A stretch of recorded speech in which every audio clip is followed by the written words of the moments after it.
बाजार आज और कल में आप सभी का स्वागत है। मैं हूं स्वाति रायना। इस शो में हम आपको बताएंगे बाजार में आज का पूरा हाल, साथ ही कल के लिए क्या रखनी चाहिए अब आपको विशेष स्ट्रैटेजी। हमारे साथ शो में शामिल होंगे जी बिजनेस के मैनेजिंग एडिटर अनिल सिंघवी, इनसे करेंगे बातचीत। और साथ ही हमारे साथ आज शो में शामिल हो रहे हैं सेठी फिनमार्ट के विकास सेठी। विकास जी, बहुत स्वागत है आपका शो में। और पूरी रिसर्च टीम जो कि हमें अलग अलग सेक्टर स्पेसिफिक एक्सक्लूसिव रिसर्च और खबर आज की देंगी। उससे पहले आज बाजार का हाल कैसा रहा? कल की गिरावट के बाद आज बाजार ने दिन भर उतार चढ़ाव दिखाया, लेकिन अच्छी बात यह रही कि आखिरी घंटे में आई दमदार रिकवरी और दिन की ऊंचाई पर जाकर बाजार बंद हुए।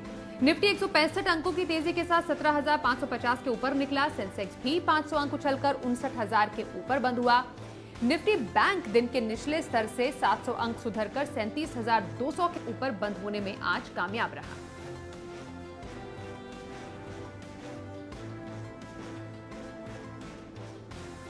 और अब अनिल जी से समझते हैं एडिटर्स टेक में कि कल के बाद आज बाजार में आई इस रिकवरी की मेन वजह क्या रही है।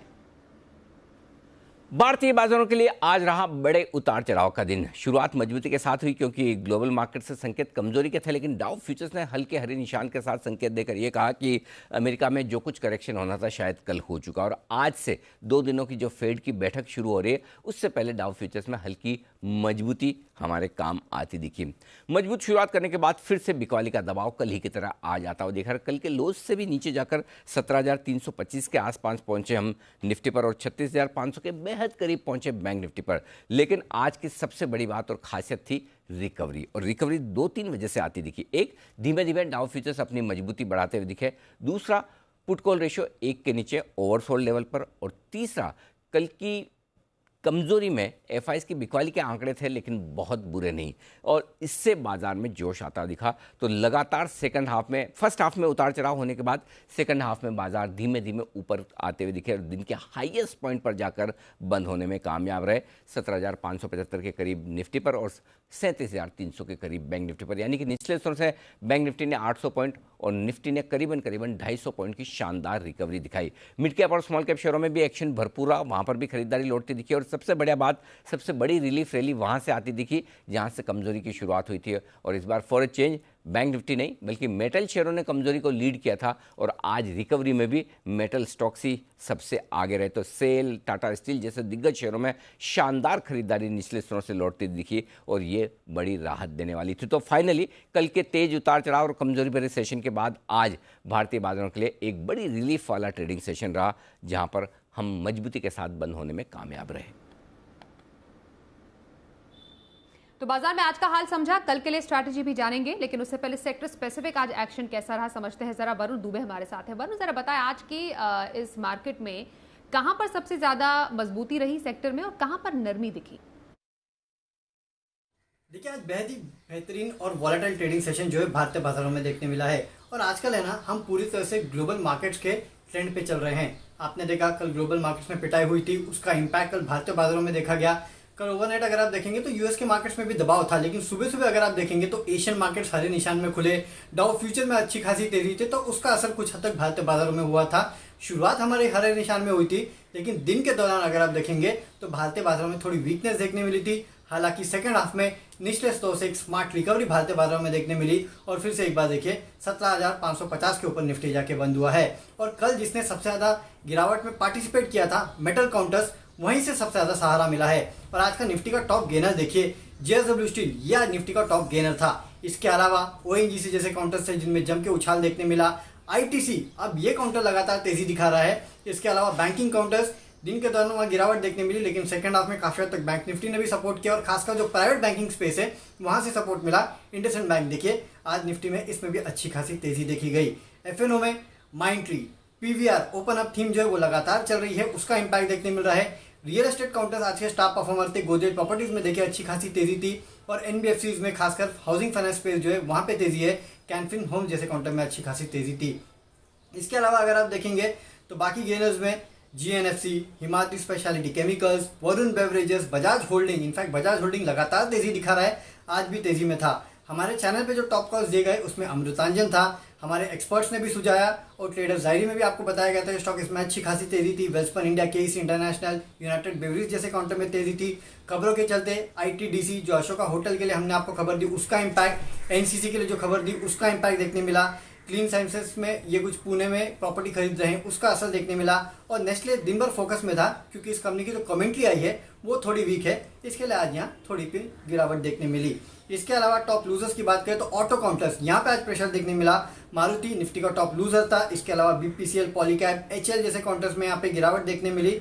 वहीं टाटा एलेक्सी लगातार चलने के बाद आज यहाँ मुनाफा वसूल थी। रेडिको खैतान, सीईएससी और न्यू इंडिया एश्योरेंस जैसे काउंटर्स से यहाँ पे गिरावट देखने मिली। लेकिन पूरी तरह से देखेंगे तो आज का ट्रेडिंग सेशन काफ़ी बेहतर था और खासकर ग्लोबल मार्केट के तर्ज पर ही हम चल रहे हैं। लेकिन सेकंड हाफ में देखिए एक बहुत बेहतरीन तेजी जो है आज भारतीय बाजारों में देखने मिली और 17,550 के ऊपर जाके निफ्टी जो है। विकास जी, आज के खास मेहमान का रुख कर लेते हैं सर। उतार चढ़ाव के बाद आखिरकार बाजार की पॉजिटिव क्लोजिंग, आने वाले दिनों में कैसा ट्रेंड हम एक्सपेक्ट करें आज के इस कारोबार के बाद? दूसरा इंट्राडे पिक कल के लिए कौन सा बताएंगे और हफ्ते भर का नजरिया कहाँ पर? बिल्कुल स्वाति, देखिए कल के जो कार्नेज के बाद आज हमने बाजार में एक स्मार्ट रिकवरी देखी। अब दुनिया की नजरें हैं ये जो थर्सडे को चाइना की जो सबसे बड़ी रियल एस्टेट कंपनी है एवरग्रांड, उनके कुछ बॉन्ड्स के रिपेमेंट का डेट है, ड्यू डेट है। उस दिन अगर वो पेमेंट होता है तो मुझे लगता है ये जो हमने कल गिरावट देखी है वहां से बहुत ही जबरदस्त एक रिकवरी या तेजी बाजार में होनी चाहिए और खास करके मेटल स्टॉक्स में। बिकॉज कल हमने देखा मेटल इंडेक्स 6% के करीब लुढ़क गया था और आज उसमें 2-2.5% की रिकवरी हुई है। तो एक तो फेड की मीटिंग की तरफ नजरें होगी आने वाले दिनों के लिए, और दूसरा ये जो थर्सडे को अगर एवरग्रांड डिफॉल्ट नहीं करता है तो फिर दुनिया भर के बाजारों में एक शानदार तेजी का रुख वापस से होगा। और मैं पर्सनली ऐसा मानता हूं कि चूंकि हमने 2008 में ये लेमन वाली क्राइसिस देखी और उसका खामियाजा बहुत महंगा पड़ा, मुझे लगता है ये डिफॉल्ट नहीं करेंगे। चाइनीज गवर्नमेंट हेल्प करेगी और ये होना नहीं चाहिए। और बाकी स्वाति, कल के लिए जो मेरा टॉप पिक है वो भी एक मेटल स्टॉक ही है। आज की जो हमने पार्शियल एक रिकवरी देखी है ये लगता है मुझे कल भी कंटिन्यू रहेगी। आज जब बात कर रहे हैं तो यूएस में डाउ बहुत अच्छा कर रहा है, 200 पॉइंट की डाउ फ्यूचर्स में तेजी थी, अभी 300 पॉइंट ऊपर है। मुझे लगता है अगर डाउ अच्छी क्लोजिंग देते तो कल मेटल्स में वापस से अच्छी तेजी होनी चाहिए। तो वहां से सेल को मैंने पिक किया जो कि एक दमदार सॉलिड स्टील कंपनी है। स्टील के प्राइसेस, डिमांड जबरदस्त तेजी में है और स्टॉक अपने हाइट से काफी अच्छा खासा करेक्ट होकर 111 के लेवल पे ट्रेड कर रहा है। तो मुझे लगता है कल ही इसमें हम 116-117 के लेवल्स देख सकते हैं। स्टॉप लॉस रखना 108 रुपए। बाकी जहां तक मेरी पोजिशनल पिक का सवाल है, मैंने पिक किया एक पेपर स्टॉक को। मेरा पसंदीदा स्टॉक है वेस्ट कोस्ट पेपर, जो कि आज 235 के लेवल पे बंद हुआ है। ये भी एक बहुत ही सॉलिड कंपनी है। मैंने नेशनल लेवल्स पे कई बार कई अलग अलग सेगमेंट्स में रिकमेंड किया हुआ और वहां से अच्छे अपसाइड इसने दिखाए हैं। एक सॉलिड फंडामेंटल वाली कंपनी है। जिस तरह से पेपर प्राइसेस बढ़े हैं, फिर सरकार का जो सिंगल यूज प्लास्टिक पे बैन है, फिर आपके ई कॉमर्स के लिए जो पैकेजिंग में आजकल पेपर यूज हो रहा है, उसके अलावा कई जगह स्कूल सब कई स्टेट्स में खुल गए या खुल रहे हैं, तो उसका फायदा भी पेपर सेक्टर को होना है। तो मुझे लगता है वेस्ट कोस्ट पेपर में करंट लेवल्स पे खरीदारी करें। 236 के लेवल पे आज बंद हुआ। मेरा इसमें पोजिशनली 275 का टारगेट है। स्टॉप लॉस रखना है 220 रुपए। तो विकास सेठी जी की राय, एक दिन का नजरिया इंट्राडे में सेल पर खरीदारी की राय और हफ्ते भर के लिए positional view west coast paper में उन्होंने दी है। आगे बढ़ते हैं, कुछ और खबरों का रुख कर लेते हैं जो दिन भर आज रही सुर्खियों में। रियल एस्टेट शेयरों में आज खास तौर पर जोरदार एक्शन देखने को मिला। इस सेक्टर में क्या हलचल मच रही है जरा समझते हैं। मानसी के पास है पूरी रिपोर्ट। मानसी, जरा बताएं, रियल एस्टेट सेक्टर में तो काफी ज्यादा एक्शन है आजकल। जी बिल्कुल, देखिए दुनिया भर के बाजार में चाहे कोई भी सिचुएशन हो, चीन के रियल एस्टेट मार्केट में जो हमने बड़ा कोहराम देखा, इन सब के बावजूद Indian real estate, domestic real estate market की अगर बात करें, वहां पर लगातार तेजी देखने को मिल रही है। बाजार जब टूट रहे हैं तब भी इंडियन रियल एस्टेट सेक्टर जो है वो तेजी दिखाया जा रहा है। कई सारी खबरें आती रहती हैं रियल एस्टेट सेक्टर से जुड़ी और सारे अपडेट हम आप तक पहुंचाते हैं, लेकिन ताजा खबर जो आई है वो अंडर कंस्ट्रक्शन प्रॉपर्टी को लेकर है। देश के बड़े शहरों में अंडर कंस्ट्रक्शन प्रॉपर्टी की इन्वेंट्री में गिरावट आती हुई दिखी है। पिछले 7 सालों में अंडर कंस्ट्रक्शन इन्वेंट्री में सबसे बड़ी गिरावट आई है, यानी कि जो अनसोल्ड इन्वेंट्री या पाइलअप इन्वेंट्री की दिक्कत थी वो अब खत्म हो रही है। अंडर कंस्ट्रक्शन घरों को भी परचेज करने में दिलचस्पी घर खरीदार दिखा रहे हैं। लोग नए हाउसिंग प्रोजेक्ट्स खरीदना पसंद कर रहे हैं। मुंबई में सबसे ज्यादा बिके हैं घर, उसके बाद पुणे और हैदराबाद का प्रदर्शन भी अच्छा रहा है। और आपको बता दें FY23 से नए प्रोजेक्ट लॉन्चेस की भी बड़ी तादाद देखने देखने को मिलेगी, क्योंकि अंडर कंस्ट्रक्शन प्रोजेक्ट्स जो हैं अगर वो बिक गए तो डेवलपर्स नए लॉन्चेस जरूर लेकर आएंगे। अब इन्वेंट्री मंथ्स को एक बार समझिए, यानी कि नई इन्वेंट्री बनने से लेकर बिकने के बीच का समय। पुणे में 15 महीने में एक प्रॉपर्टी बनने के बाद बिकने का समय लग रहा है, तो मुंबई में 20 महीने में अंडर कंस्ट्रक्शन प्रॉपर्टी जो है वो बिक रही है।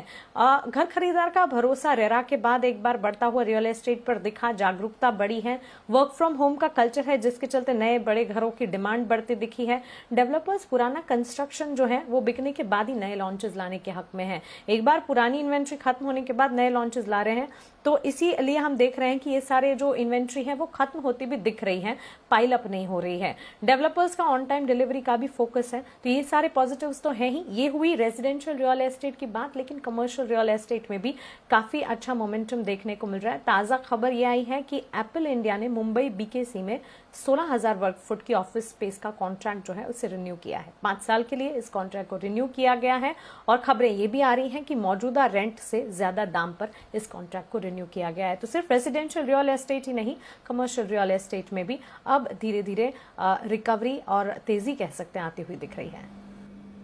तो रियल एस्टेट के लिए आंकड़े तो काफी ज्यादा पॉजिटिव है। विकास जी, रियल एस्टेट से कोई पिक जो आप रेकमेंड करेंगे? बिल्कुल स्वाति, ये सेक्टर भी मेरा कुछ दिनों से पसंदीदा सेक्टर रहा, जब से कई सारी पॉजिटिव न्यूज़ फ्लो आने शुरू हुए, जो रजिस्ट्रेशन और जो स्टैम्प ड्यूटी महाराष्ट्र में कम हुई थी, और फिर जो डिमांड हमने देखी रियल एस्टेट में। मैंने यहाँ से कई स्टॉक्स रिकमेंड करे। कैश मार्केट से जो स्टॉक्स मुझे पसंद आते हैं उनमें जो सबसे प्रोमिनेंट है वो है प्रेस्टीज एस्टेट, जो कि मैंने निचले लेवल्स पे रिकमेंड किया था, अभी अच्छा खासा बढ़ गया, बट यहाँ से भी अपसाइड नजर आते हैं। इसके अलावा कोल्टे पाटिल है, ब्रिगेड इंटरप्राइजेज है, ये सब भी मैंने निचले लेवल्स पे भी रिकमेंड किए हुए हैं, करंट लेवल्स पे भी अच्छे लग रहे हैं। और जो F&O स्पेस में जो रियल एस्टेट स्टॉक्स हैं उनमें गोदरेज प्रॉपर्टीज और DLF पे नजर रखनी चाहिए। मुझे लगता है इनमें यहाँ से भी अच्छे अपसाइड आने वाले दिनों में देखे जा सकते हैं। बिल्कुल, रियल एस्टेट सेक्टर के बाद एक एक्सक्लूसिव खबर का रुख हम कर लेते हैं, और ये खबर है दरअसल ITDC से जुड़ी हुई। सरकार ITDC के एसेट मोनेटाइजेशन से बड़ी रकम जुटाने की कोशिश में है, और ज्यादा डिटेल्स लेते हैं हमारे सहयोगी चेतन भूटानी हमारे साथ है। चेतन, जरा बताएं ITDC को लेकर सरकार का ये प्लान है क्या? जी बिल्कुल, जो हमारे सरकारी सूत्र आपको जानकारी दे रहे हैं इस समय वो ये है कि अशोक होटल जो चाणक्यपुरी में दिल्ली का एक बहुत आइकॉनिक होटल है ITDC का, उस पर जो उसके डिसइन्वेस्टमेंट और लैंड मोनेटाइजेशन और अदर स्कीम्स में उसको लीज पे देने का जो प्रोग्राम है उसकी प्रतिक्रिया अब बहुत तेज हो चुकी है। इनफैक्ट जो हमारे सोर्सेज हमको बता रहे हैं कि जो उसका कैबिनेट नोट है वो लगभग तैयार हो चुका है। इंटर मिनिस्ट्रियल कंसल्टेशंस अभी चल रही है। इनफैक्ट हमारे सोर्सेज बता रहे हैं कि जो लॉ मिनिस्ट्री है उसके जो कमेंट्स आने बाकी रह गए वो सिर्फ फाइनल कमेंट्स आने बाकी रह गए हैं, जिसके बाद वो प्रपोजल फाइनल बनाकर प्राइम मिनिस्टर ऑफिस में भेज दिया जाएगा, जिसके चलते हम आने वाले समय में देख सकते हैं कि ITDC के लिए काफी अच्छी खबर आने वाली है, क्योंकि भारत सरकार जो है वो चाहती है जो अशोक होटल है उसको लगभग 60 साल की लीज पे देने का प्रोग्राम है, और उसके जो बाकी एसेट्स जैसे शॉपिंग कॉम्प्लेक्स वगैरह जो नीचे होटल के हैं उसको मोनेटाइज करने का प्रोग्राम है। तो आने वाले समय में हम एक्सपेक्ट कर सकते हैं कि अशोक होटल के लिए और स्पेसिफिकली ITDC के लिए बहुत बड़ी खबर हो सकती है। विकास जी, ITDC पर आपकी राय, इस बड़ी और एक्सक्लूसिव खबर के बाद क्या एक्शन एक्सपेक्ट करें? डेफिनेटली स्वाति, एक बहुत ही बड़ी पॉजिटिव न्यूज है। स्टॉक पे मैं बुलिश हूँ, और वैल्यूएशन के लिहाज से बहुत ही सस्ता है। जिस तरह की आइकॉनिक प्रॉपर्टीज इस कंपनी के पास है दिल्ली में, मुझे लगता है ये स्टॉक यहाँ से बहुत अच्छा करना चाहिए, और इस पे भी सरकार काफी सीरियसली वर्क कर रही है। तो मुझे लगता है all in all everything positive for ITDC, और यहाँ से भी अच्छे अपसाइड आने वाले दिनों में देखने को मिल सकते हैं। बिल्कुल चेतन, आपके पास एक बार फिर से आ रहे हैं, क्योंकि NCC को लेकर भी आपके पास एक एक्सक्लूसिव खबर है। जरा ये बड़ी खबर बताएं। जी बिल्कुल, भारत सरकार का जो एक बहुत एम्बिशियस प्रोजेक्ट है, in fact road transport and highways minister Nitin Gadkari का जो एक बहुत ड्रीम प्रोजेक्ट है, जो इंटर मॉडल स्टेशन बन रहा है नागपुर में, जो NCC बना रहा है 1500 करोड़ रुपए के लिए, उसके लिए आज एक महत्वपूर्ण खबर आई है, जिसका मतलब ये है कि आने वाले समय में हम देख सकते हैं कि जो NCC प्रोजेक्ट बना रहा है उसकी land environment and forest clearances को जल्दी से तेज करने का इनफैक्ट NHAI के ऑफिशियल्स ने डायरेक्शंस इशू करे हैं। Road transport highways minister Nitin Gadkari ने भी इस पे एक रिव्यू मीटिंग करी टेलीकॉम मिनिस्टर के साथ, जो आगे चल के हम एक्सपेक्ट कर सकते हैं कि इस प्रोजेक्ट को फास्ट ट्रैक किया जाएगा। जिसका मतलब ये कि आज जो 44 एकड़ में उन 1500 करोड़ रुपए की लागत से ये प्रोजेक्ट बन रहा है उसमें काफी इंप्रूवमेंट आ सकती है, और जो डिलेज हो रहे हैं एनवायरमेंट फॉरेस्ट क्लियरेंसेस को उसको निकालते हुए, उसको साइड करते हुए ये प्रोजेक्ट काफी तेजी से एग्जीक्यूट करा जा सकता है। शुक्रिया चेतन, आईटीडीसी और एनसीसी से जुड़ी बड़ी एक्सक्लूसिव खबर हम तक पहुंचाने के लिए। आगे बढ़ते हैं, अब देखते हैं शर्मा जी का ऑप्शन।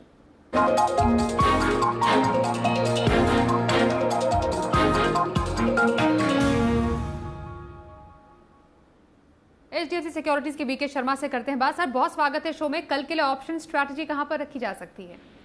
जी नमस्ते, और इस सेगमेंट के दर्शकों को मेरी तरफ से नमस्कार। बाय इन्फोसिस, तो इन्फोसिस के अंदर हम सितंबर 1740 की कॉल लेंगे ऑप्शंस के जरिए। तो 1740 की कॉल ऑप्शन आपको मिलेगा 16 रुपए पे। इसमें स्टॉप लॉस रखिए करीब 11 रुपए, टारगेट रहेगा 24 रुपए का।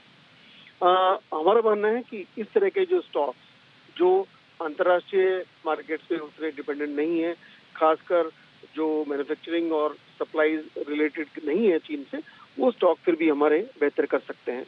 तो उनके अंदर टेक्नोलॉजी का एक स्टॉक लिया है जो एसेंशियली खराब माहौल में भी अच्छा करता है। दूसरा जो स्टॉक है वो है जुबिलेंट फूड। ये इंटरनल कंजम्पशन की चीज है और बेहतर कर सकता है।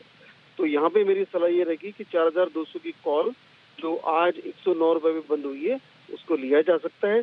स्टॉप लॉस रखिए 80 रुपए, टारगेट आपका रहेगा 155। ध्यान रखिए कि ये जो मार्केट है ये एसेंशियली यूएस मार्केट किस तरह से बंद होता है रात को और एशिया मार्केट किस तरह से खुलता है उन सब के ऊपर डिपेंडेंट होगा। और अगर मार्केट नीचे खुलता है तो आप अपना जायजा लीजिए कि ये नीचे लेवल पे लेना चाहिए या नहीं। अगर वो खुल रहा है स्टॉप लॉस से ऊपर तब तो आप इसको ट्राई कर सकते हैं, अन्यथा नहीं। तो ये माहौल के ऐसा माहौल है जिसमें आपको एंड मोमेंट पे डिसीजन लेना पड़ेगा कि पार्टिसिपेट करें या न करें। जय हिंद।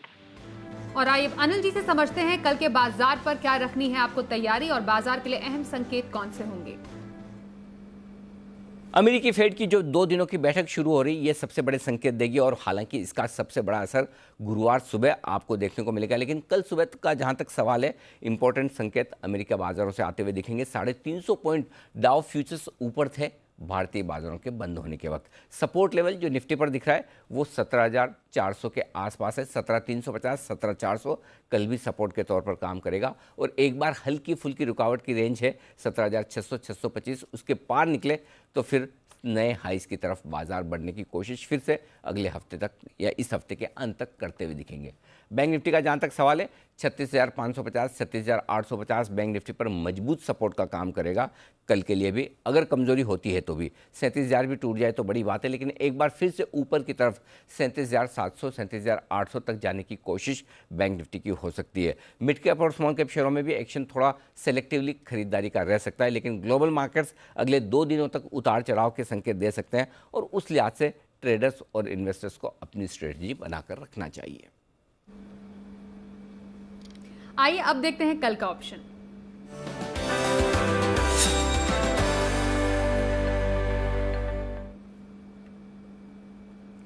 और हमारे साथ शामिल हो चुके हैं एक्सिस सिक्योरिटीज के राजेश पालविया। राजेश जी, बहुत स्वागत है आपका शो में। कल के लिए कहां पर रखनी चाहिए option strategy? Good evening. So देखिए, मार्केट में काफी वॉलेटिलिटी देखने को मिली, स्पेशली लास्ट 2-3 ट्रेडिंग सेशन में। बट अगर हम डोमेस्टिकली हमारे मार्केट का स्ट्रक्चर देखें तो हम एक पॉजिटिव टेरिटरी में ही ट्रेड कर रहे हैं। और आज की एक जो रिकवरी हमने लोअर साइड से देखी और 17,500 के ऊपर जो क्लोज आई है वो ये दिखाती है कि मार्केट तो अभी भी बुल ग्रिप में है।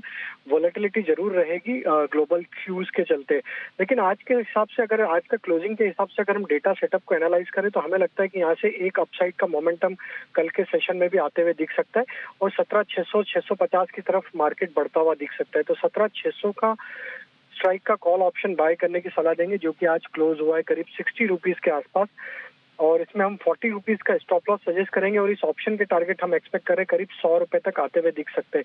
तो तेजी का ही ट्रेड करना है 17,600 की स्ट्राइक का कॉल ऑप्शन बाय करके।